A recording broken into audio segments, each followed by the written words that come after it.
এই জায়নামাজগুলো হলো অমুসলিমদের কোম্পানি থেকে তৈরি, অমুসলিমদের কোম্পানি থেকে সাপ্লাই দেওয়া। আর এই জায়নামাজটা হচ্ছে মুসলিম কোম্পানি, শুধু মক্কা মদিনার ছবি দেওয়া নাই।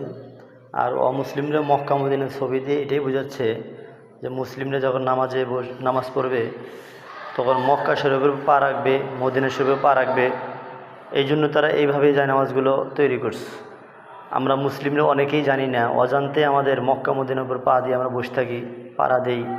এটার দ্বারা উদ্দেশ্য আমরা যেন মক্কা মদিনাকে বেইজ্জতি করি।